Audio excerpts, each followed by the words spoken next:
Hello, everyone, and welcome to today's session Network Security Fundamentals Understanding Threats and Vulnerabilities. I am Shilpa Goswami, and I'll be your host for the day. Before we get started, we would like to go over a few house rules. For our attendees, the session will be in listen only mode and will last for an hour, out of which the last 10 minutes will be dedicated to Q&A. If you have any questions during the webinar to organizers or our speaker, use the Q&A window. Also, if you face any audio video challenges, please check your internet connections or you may log out and log in again. An important announcement for our audience. As a commitment to closing the cybersecurity workforce gap by creating multi-domain cyber technicians, EC Council pledges $3.5 million towards CCT education and certification scholarship to certify approximately 10,000 cyber professionals ready to contribute to the industry. If you want to know more, kindly visit our website given in the chat section. Also, we would like to announce our audiences about the special handouts. Take the screenshot of the running webinar and post in your social media, LinkedIn or Twitter, tagging EC Council and hashtag CyberTalks. We will share free handouts to first 15 audiences. Did you know that you can be part of the lucrative cybersecurity industry? Even top companies like Google, Microsoft, Amazon, IBM, Facebook, and Dell all hire cybersecurity professionals. The cybersecurity industry has a 0% unemployment rate. The average salary for an entry-level cybersecurity job is about $100,000 per year in the United States. Furthermore, you don't need to know coding and learn from your home, and you get a scholarship to kickstart your career. Apply now. EC Council is pledging a $3.5 million CCT scholarship for cybersecurity career starters. Scan the QR code on the screen to apply for the scholarship. Fill out the form.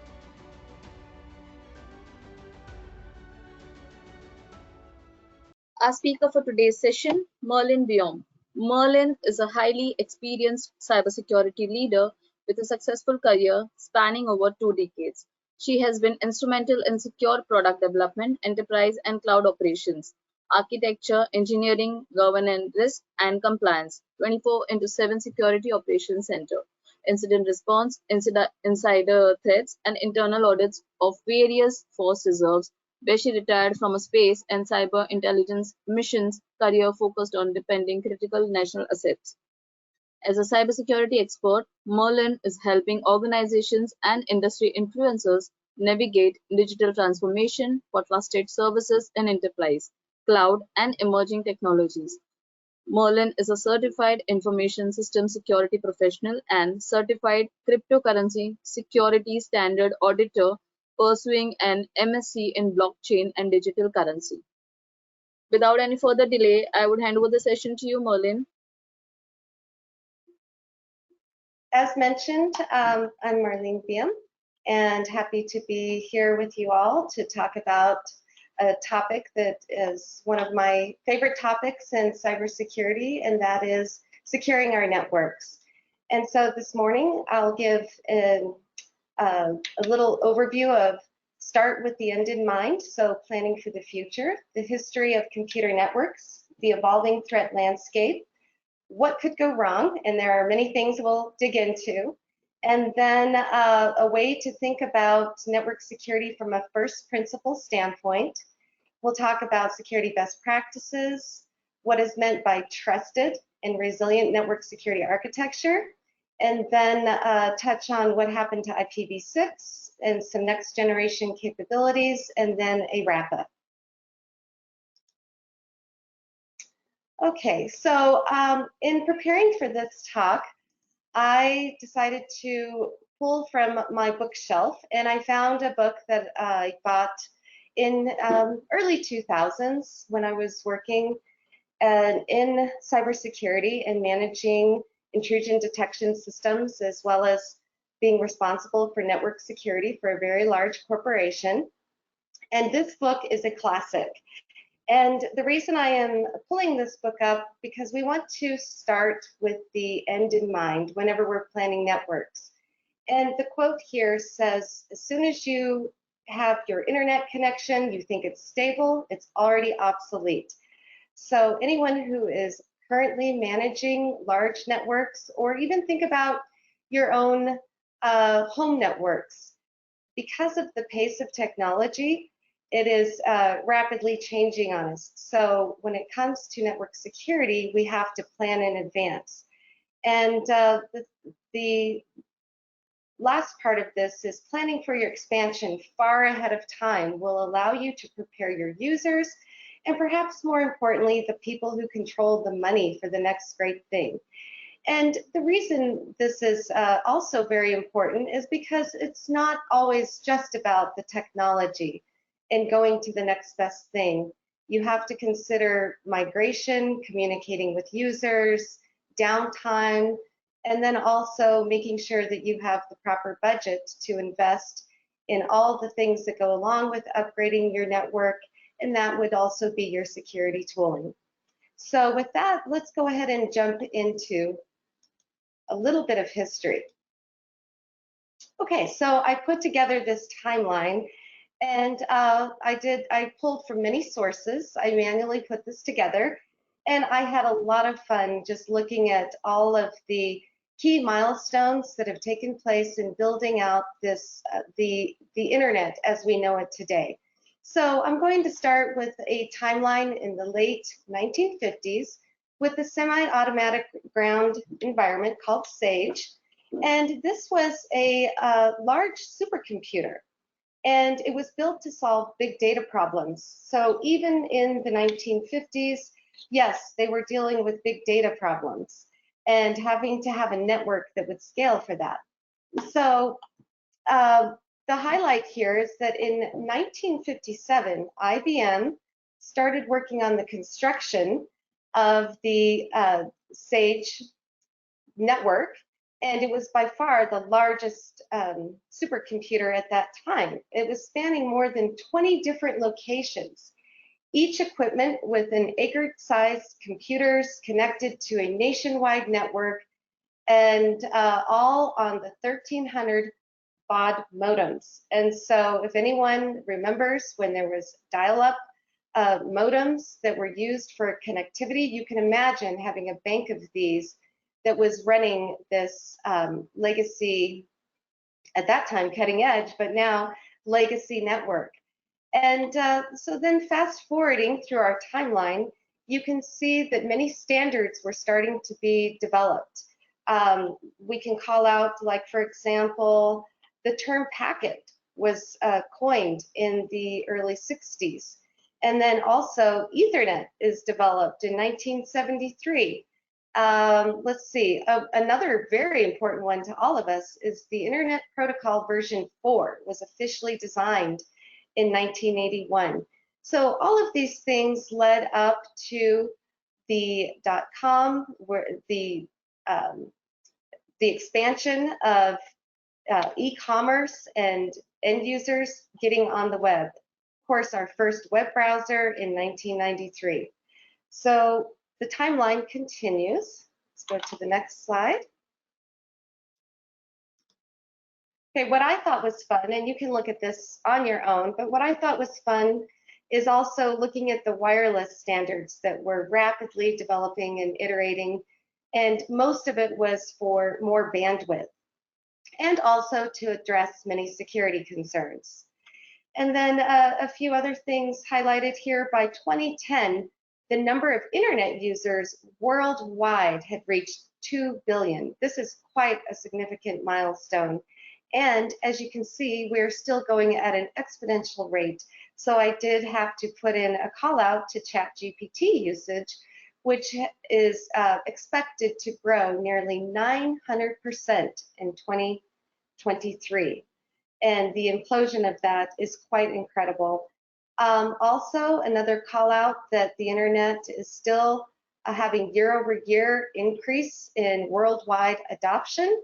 And that is also due to mobile devices, Internet of Things, and many things that we as cybersecurity professionals have to be mindful for in terms of securing these devices, the network, and having high availability.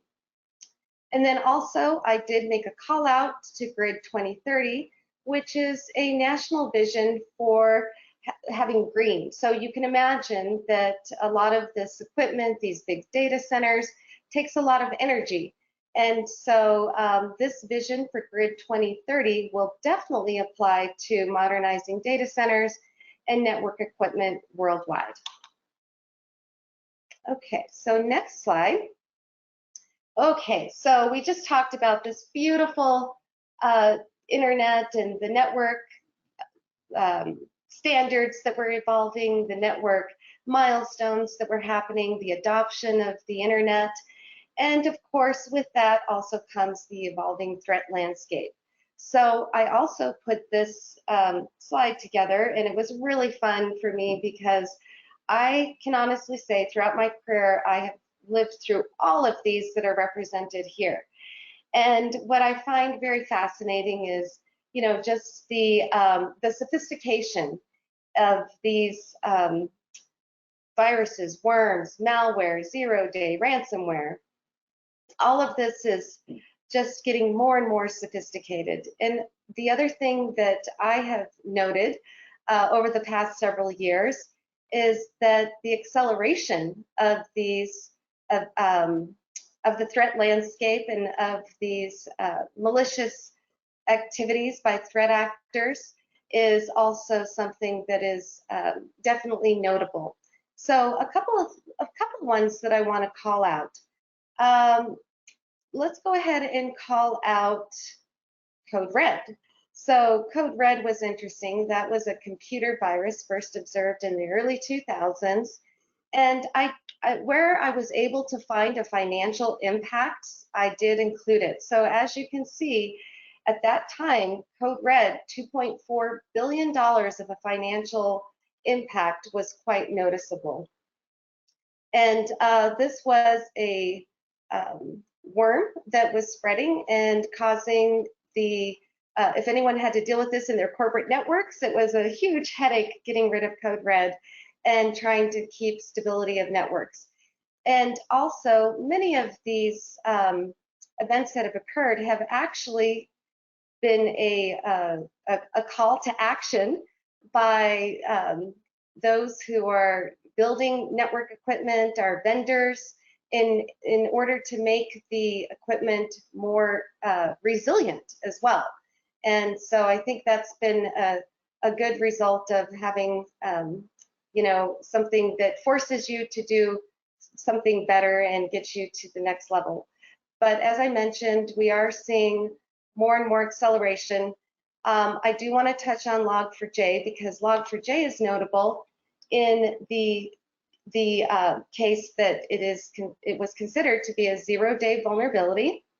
I would say probably still in that category. So we also have new terms along this timeline, as you can see, going from viruses, worms, DDoS attacks, and then zero-day being a kind of new term that got introduced.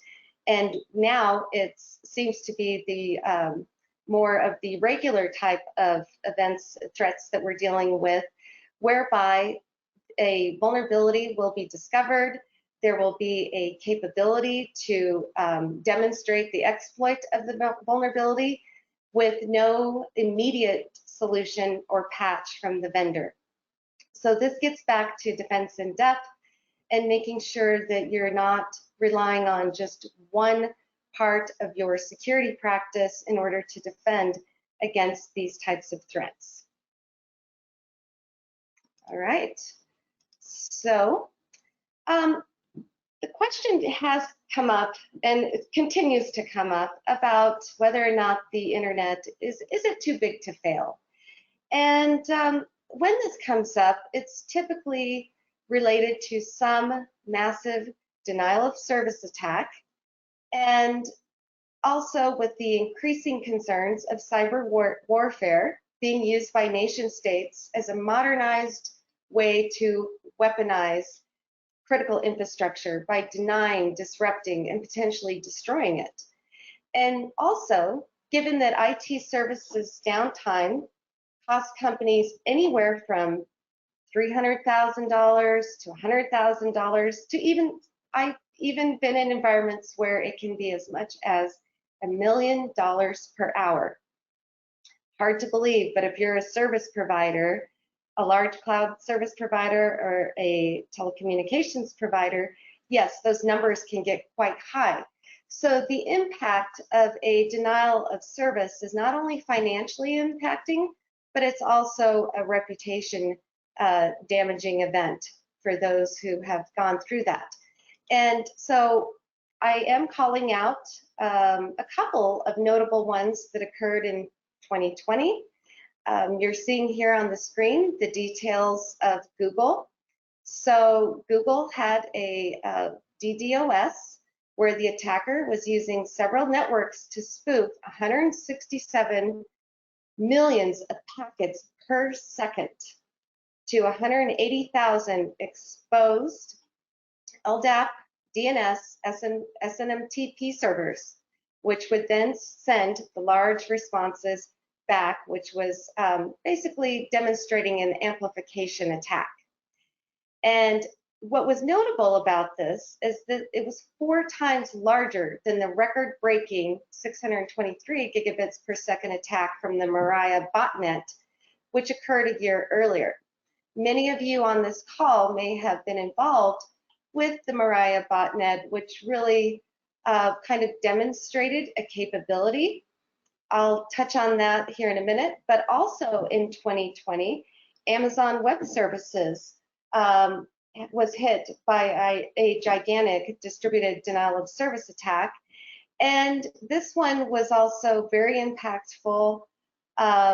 It also led to the attack lasting for several days and peaked at an astounding 2.3 terabytes per second of overwhelming the Amazon network and not being able to adequately respond to that during that denial of service attack for several days. And so finally, I want to end on the Mariah botnet. This one was interesting to cybersecurity professionals and part of cybersecurity trivia, if you will. So this was launched in September of 2016, and it was launched against the blog site of a cybersecurity expert many of you probably follow and read the blog of Brian Krebs. And this one was in excess of 620 gigabits per second on Brian Krebs' website. And the source of the attack was attributed to the Mariah botnet, which at its peak consisted of more than 600,000 compromised IoT devices, such as IoT cameras, home routers, video players. And this was the first time that we actually saw such a large botnet organizing in this way to do a targeted distributed denial of service attack. I also wanted to share this tool with you. I think many of you are probably aware of this, but if you're not, I am sharing this nice tool from NetScout, and I do have the link in the resources. But every day you can see that the internet is under attack of some sort with varying degrees. Okay, so we're talking a lot about what can go wrong, and I promise we're going to talk about what we can do about all these things. But a couple of things, just in a nutshell, is policy enforcement. So all network equipment has some form of a policy, whether it's a rule set or some configuration. And so one thing that can go wrong is you have these nice policies, but they can be very complex. So oftentimes, administrators will maybe bypass the policy rules and not knowing that by bypassing them, maybe they do this for reasons that they understand, managing their own network. And this is the term security by obscurity, where you may have something that you think, okay, it's okay, we can bypass this as we're crossing this trust boundary. We're okay to do that because we understand what we're doing and we're managing it, maybe with header versions or something that says, go ahead and bypass this traffic, allow this other traffic. It can get quite complex. Unfortunately, the nature of things with all of the discovery that is happening 24/7 by the threat actors, the botnets, as we've seen in the previous slide, you cannot rely on security by obscurity and bypassing your policies. So that is one problem that can occur. Also, poorly implemented encryption. One of the things that goes wrong here is having trying to support weak encryption, not making decisions about having a strong cipher sweep when you're managing TLS. That would be network security and transmission. So when you're sending sensitive data in transit, you need to account for the encryption algorithms and the key management and the certificate management. So a lot can go wrong there. Also, protocol misuse and abuse. This is what threat actors, I would say, really largely depend on. If you are using remote services and not using the proper versioned and encrypted versions of those network protocols to share data, and exposing maybe some weaknesses about versions that have zero-day vulnerabilities, for example. And then, of course, weak authentication.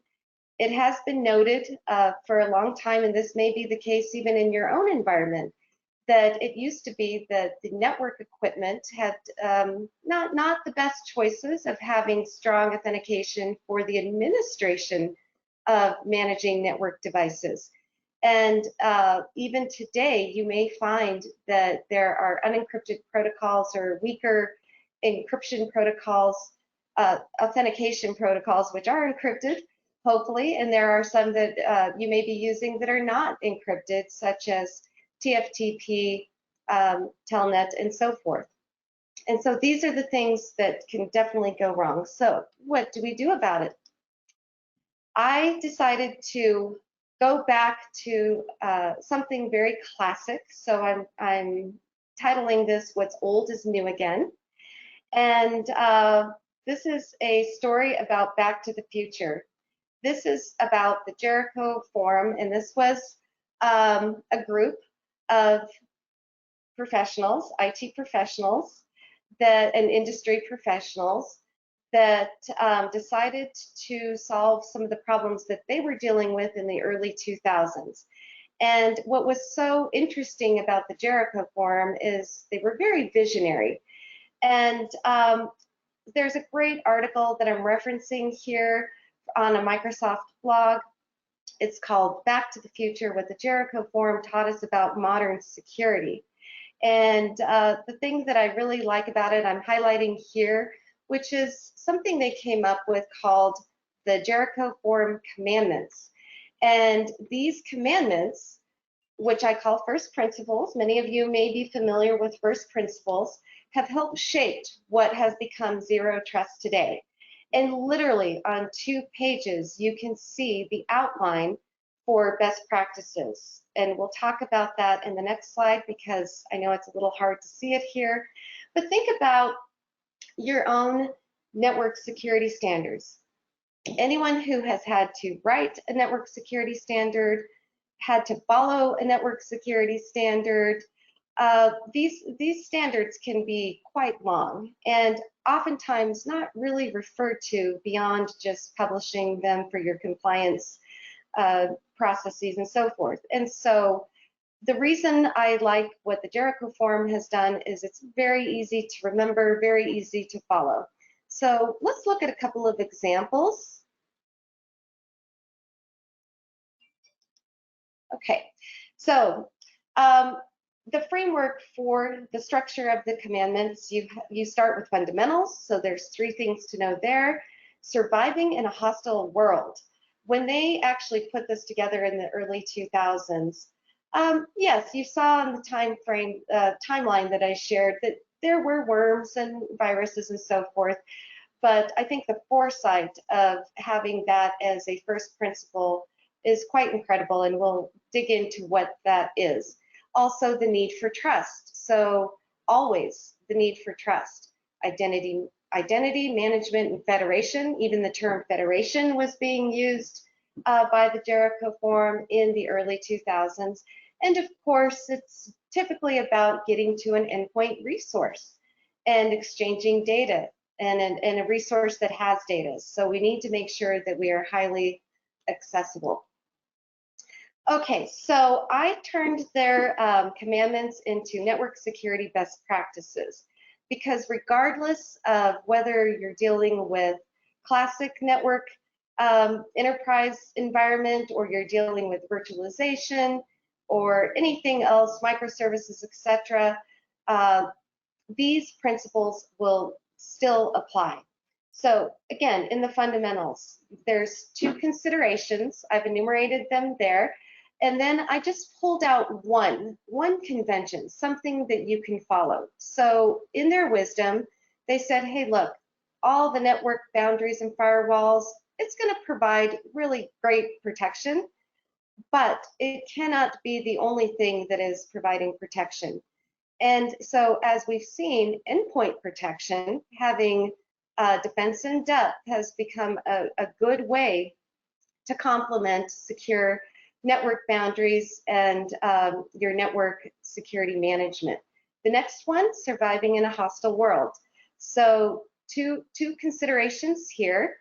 And I went ahead and just put a call out that network architecture reviews and a security standard for bootstrapping that last mile transmission of your traffic is extremely important, because one of the things in their wisdom that they're calling out, and we mentioned already, that security through obscurity is a flawed assumption, and that secure protocols demand open peer review. And then when we start using them and we start using the encryption, it's not always going to be possible to encrypt everywhere. There will be parts of your network where you still will have to carry unencrypted traffic, maybe to that last mile. And so as you're thinking about your network design, as you are designing your networks, it's very important to have architecture reviews, make sure you're using the current versions of said encrypted protocols, as well as understanding that there are places in your network where you will not be able to encrypt. And so you will have to rely on network segregation, isolation. Okay, the next one is the need for trust.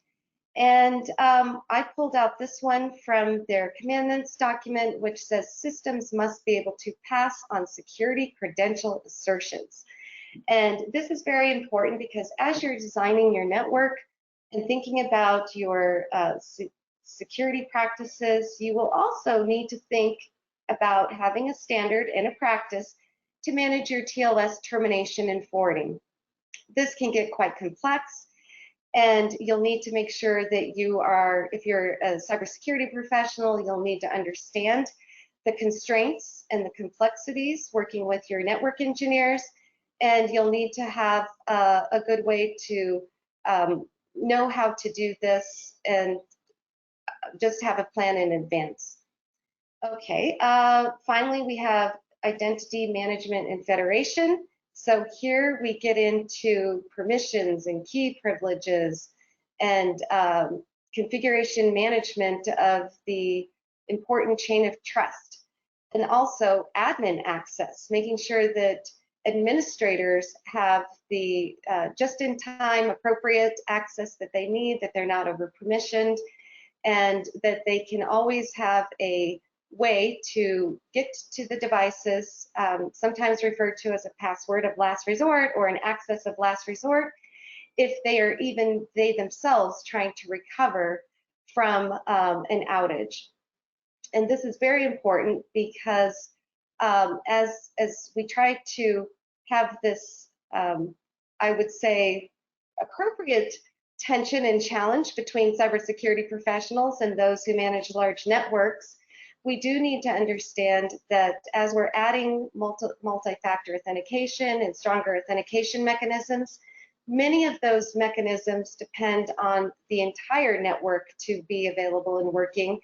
And so this is why it's important that your network engineers and operations has a way to get into the network equipment if they need to configure something while they're under duress and other parts of the network are down.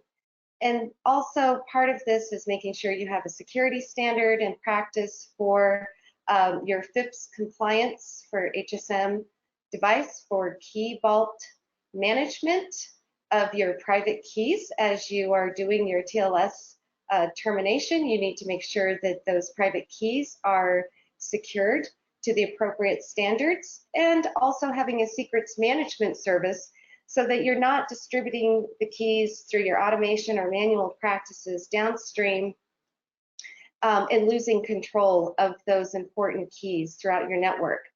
And then we talked about access to data, and I love this convention that they have. Removing the default must be a conscious act. I cannot tell you how many times I have had to deal with a security incident because the default configurations were still in place or opened up at some point in time to allow for troubleshooting and became the source of a breach. Okay, so the Jericho Forum later became a different organization, which we will talk about, but their concept of protecting the network was called deperimetrization.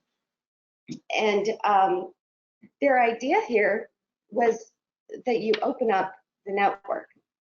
And the way that you do that is you have multiple levels of assurance using a mixture of encryption, secure computer protocols, secure computer systems, and we talked about endpoint protection, making sure your endpoints are also patched and part of the solution, and including data level authentication. So their work that they did in the early 2000s actually led to what we now call the cloud computing model, as well as zero trust security model.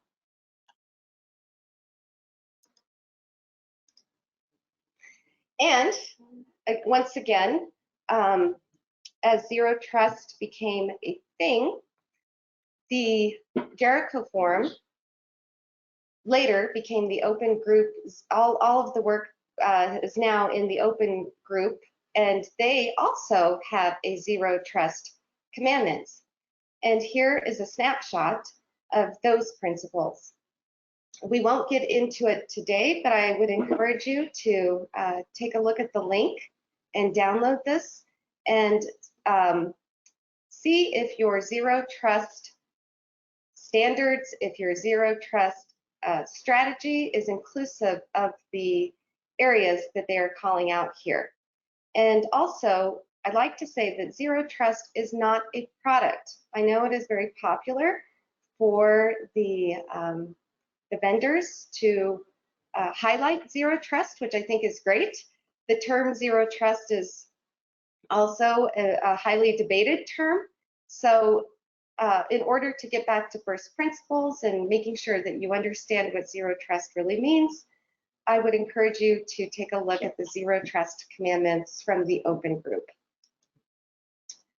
Okay, so at this part of the talk, as we're starting to wrap up, I wanted to just talk about something that also is part of our network history, network management, and what's going on with it.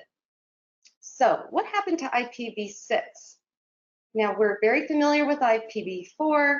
Possibly several of you are also very familiar with IPv6. Maybe you're starting to manage or introduce IPv6 into your own corporate networks. but I thought I would just give a little bit of call out here on some of the things related to IPv6. So yes, IPv6 has been around for a long time. As a matter of fact, if you go back to our timeline, you can see that the standard has been in place for more than 20 years, or the definition of the protocol as defined in the RFC. But the up until now, there wasn't really a big need, I would say. This is also could be debated, but we're still using IPv4. Now, when IPv4 was implemented, we had over 4 billion addresses. And at the time, sure, that was enough. And even now, because of some of the challenges with IPv6, the network vendors, those who are developing standards have come up with creative ways to still continue to support IPv4 with network address translations and other creative things that we are able to do that help to persist still using IPv4. But one of the things that is notable is that IPv6 is also on an exponential growth rate. There's some fun charts that I did not include here, but you can look them up for yourself. I do have some callouts that the adoption is continuing to grow year over year. And you can see that many of the entities that are implementing IPv6, of course, would be what you expect, the large cloud providers, the large service edge providers, as well as the telecommunications companies. And then finally, there's two big misconceptions about IPv4 and IPv6, and they're noted here. Some think that IPv6 is more secure than IPv4. Others would say it's less secure, but the truth is they're different protocols and they need to be managed differently. They both have their own different attack surfaces. And so it's not that one is more secure than the other, they're different. I'm calling out a couple of the differences on the side, but definitely learn more. And I would say if you already don't have a standard around this or strategy on adopting IPv6 in your networks, hopefully this next slide will help you with some considerations. So this is from the NSA, actually has a very nice IPv6 security guidance document that calls out these categories. And they have a little bit of information in there. It's not a large document, but it's enough to know what the challenges are and to ask the right questions. So I'm listing them here. Of course, IPv6 education is crucial if you're going to take on a strategy of getting started. And then there's other things that are more technical in nature, but again, they speak to the differences as well as some of the security challenges.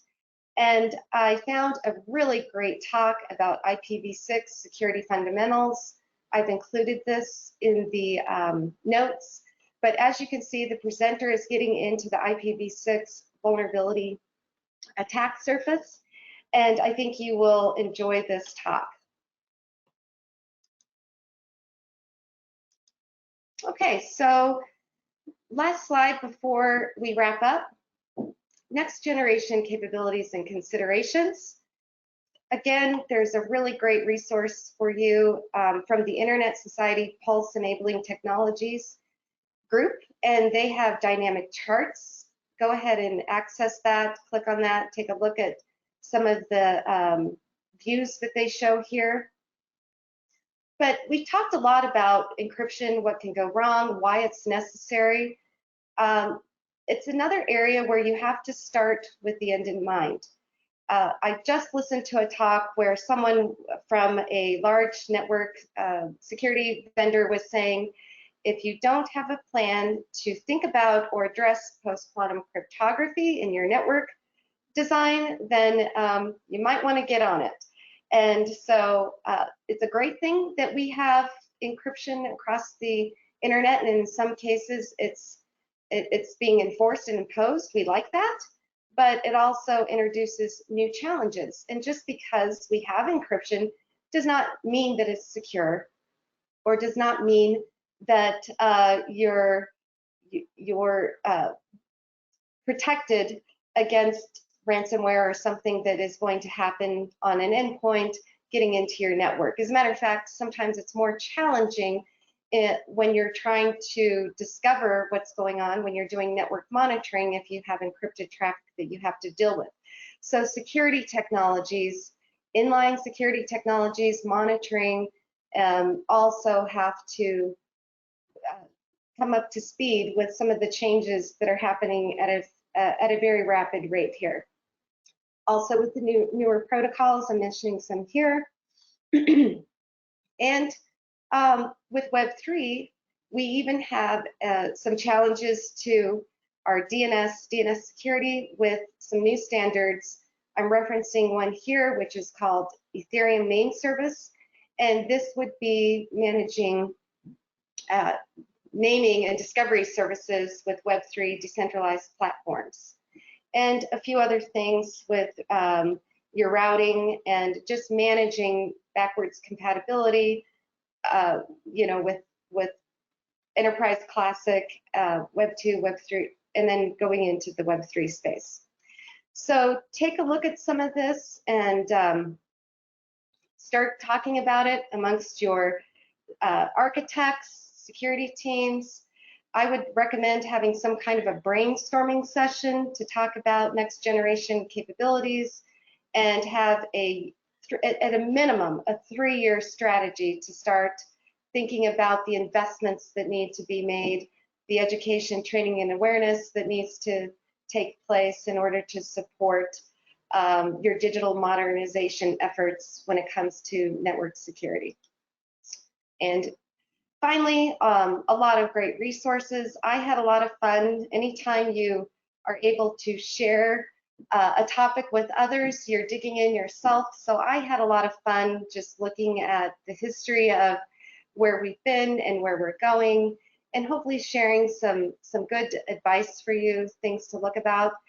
In my talks, I'm very careful not to talk about a particular vendor capability. I think it's more important to know about the right questions to ask. So hopefully this talk has done that for you. And in summary,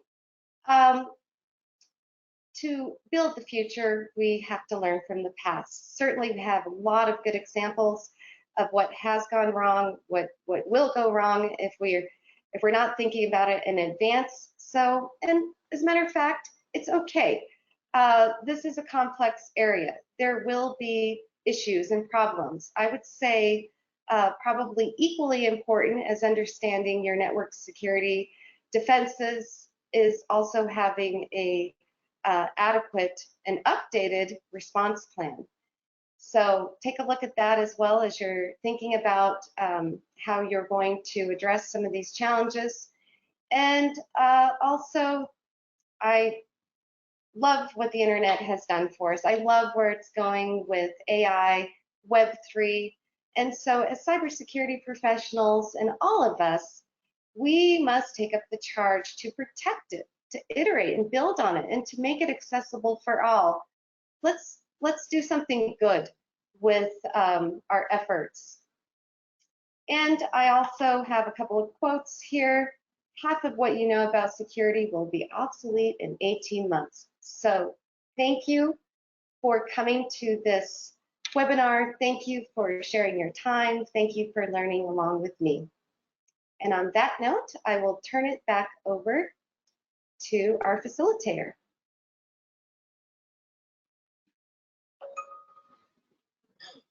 Thank you very much, Marlene, for the informative session, and our attendees share the same sentiments.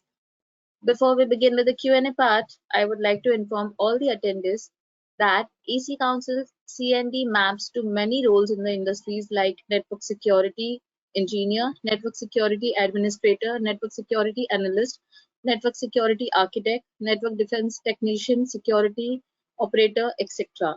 Anyone with a CND certification is eligible for 1,35,000 plus job vacancies globally with an average salary of $85,613 per annum. If you're interested to learn more, kindly take part in the poll that's going to be conducted now. Let us know your preferred mode of training and we will reach out to you soon.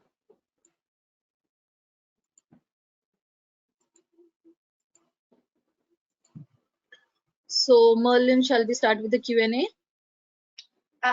Yes. Yeah, okay. So our first question is, what is the role of AI in cybersecurity? Any antivirus software expected?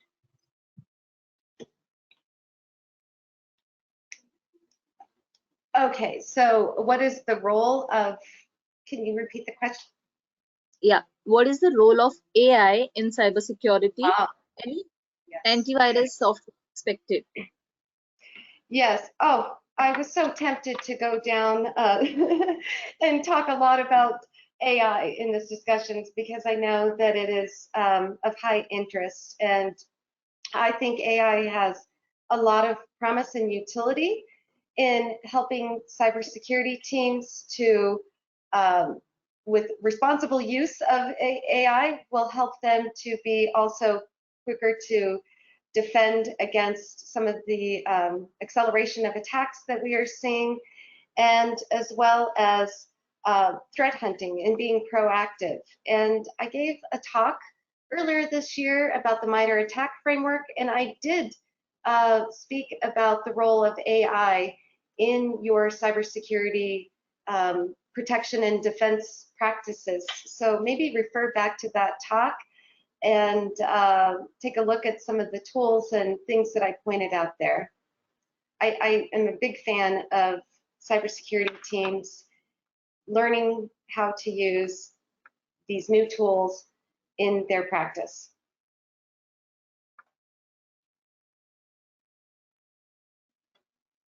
Thank you, Merlin. Next question is, how can we secure remote users from access company assets on the company network? Yes, and I think this is one of the things that I really love about what the Jericho Forum did in their in the early days when they started thinking about being borderless. And it wasn't as if we don't need any network, firewalls and proxy servers and so forth. No, that's not the case at all. The thought back then and even today, as you can see in the presentation as it led into zero trust thinking, is that the network cannot be the only defense that you have to protect from your remote workers, your endpoints, and so forth. It actually takes layered defense. And take a look at the zero trust commandments, because I think in there you will find that there are several ways, as a matter of fact, the design practices of how you would enable your remote users to access your environments from trusted devices anywhere and at any time that you allow them to, based on your various policies, where the regional areas that they may be coming from. There's lots of ways to handle that with device management, with routing controls, with modernization of encrypted traffic over the internet over layer 7, for example, doing this in a performant way and in a very secure way. It does involve a lot of cryptography, key management, device certificates, but definitely we are in a world now where being able to work securely anywhere and at any time is a possibility. Thank you so much, Merlin, for answering that question. Our next question is, what are the major points to consider while performing targeted risk analysis of the entire network? what are of the entire network? Yes. And that's why I'm going to refer back to the points of the network security best practices. So if you look at the framework of of what I shared with the commandments from the Jericho Forum, I think those are actually the principles that we can follow still today. So being able to make sure you have proper network fundamentals. It turns out that the hygiene areas, the things that are well known, and oftentimes under under attention, I guess, or not getting the attention that they deserve, those are the things that can really become a security problem in the end. So paying attention to the fundamentals, the idea about surviving in a hostile world, this is your defense in depth, the need for trust. Yes, you have to have trust at all layers. Being able to think about how to manage trust. And this was the call out that we had about making sure that the trust follows you. So the TLS termination points, how to reforward the trusted connections, and then recognizing in your network that there are going to be some areas where you will not be able to have data encrypted in transit, and that's okay because you can do network segregation. There's other things that you can do to make that countermeasure acceptable for acceptable risk. And then also at the end of the day, it's getting access to data and some important resource, which then would include having proper logical access management. I'm a big fan of having segregation of duties, of course, as you can imagine, but also having just-in-time access, making sure that users and administrators are not overly privileged and do not have persistent access. Not only does this apply to your user accounts, your service accounts, but it also applies to your digital identities. It's very popular and common now to use mutual TLS, to use OAuth tokens, API keys, etc. So digital identity, but that also can be a problem if it's not managed with the same fundamental practices of limited privilege, no persistent access, and making sure that you have a way to account and inventory where your trust is being shared out. Thank you, Marlene. We'll take last two questions for the day. Our next question is, can we also see AI as a threat in modern day security? Yes, as a matter of fact, I have recently been working a lot on this topic and have prepared another talk about AI risk and compliance and some of the threats. And so I think as we've seen in the timeline that I shared in the history of the internet and many of the early computer viruses, worms, the botnets, the distributed denial of service attacks, and ransomware, you know, we can see that throughout the generation of using technology that we're going to have great use and we're going to have the underside of that use, intentional and unintentional. So I do think that AI is a powerful capability, and it has the promise to help with doing solving a lot of problems for us in how we communicate, how we automate, how we can become more proficient in the tasks that we do.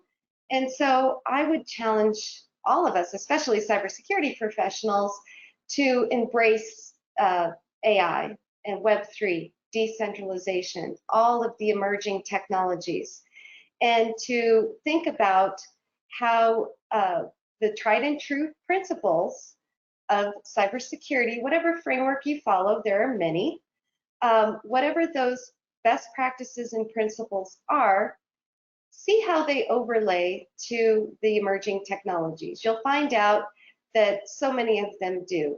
So many of the best practices are tried and true. You may do them slightly differently. You may even be able to modernize and automate using AI to do it more effectively, which is great. But it's not something that I think works against us, it works for us. So education is always the key.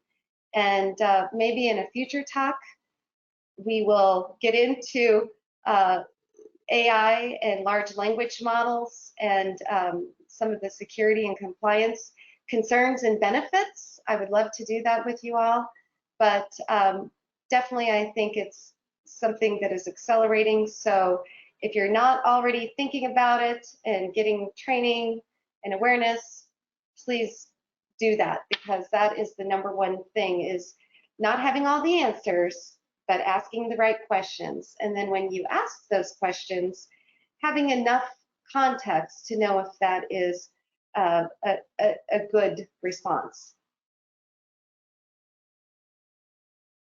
Thank you so much, Marlene, for answering that question. Our last question is, what is air-gapped network and the challenges faced in securing the air-gapped network? Okay, I think, are we talking about the edge? Air-gapped network. Air-gap, yes. Oh, air-gap. Yes, there are many challenges with air-gap networks, and air-gap networks are air-gapped for a reason. So typically, if you have in your sensitive facilities and other industries that have and require air-gapped networks, I think it is extremely important to have a lot of, be checklist driven, have a lot of detection in place, make sure that your end users are constantly training and being mindful of the best practices that they should follow, make sure that they are aware of social engineering, things that could, where they may be part of the compromise in breaching the air-gap networks, because it's not just about technical, there's also human error that could happen that could breach the air-gap networks. I think Stuxnet is a great example about where there were many points of attempts to try to break that air gap, and then finally the successful attempts that occurred to cause that breach to be successful. And so it's a great case study to look at, but definitely it is a challenge, and it requires a holistic approach. Thank you so much, Marlene, and thank you again to our wonderful speaker for answering those questions and for the great presentation and the knowledge shared with our global audiences. It was a pleasure to have you with us, and we are looking for more and more sessions with you. Before we conclude the webinar, would you like to give a small message to our audiences? Yes, I just want to say thank you for being lifelong learners, and thank you for doing your part to make the internet and the technologies that we use safe, secure, transparent, and accessible for all. Thank you for your time with me today. Thank you so much, Marlene, for your message to our audiences. Before we end the session, I would like to announce our next Cyber Talk session, Navigating the Cyber Battlefield, Leveraging Mitre Attack Tactics and Techniques, which is scheduled for August 21st, 2023. This session is an expert presentation by Sergey, security expert. To register for this session, please do go and visit our website www.ecouncil.org/cybersecurity-exchange/cybertalks. The link is given in the chat section. Hope to see you all on August 21st. With this, we end the session. You may now disconnect your lines. Thank you. Thank you so much, Marlene. Thank you.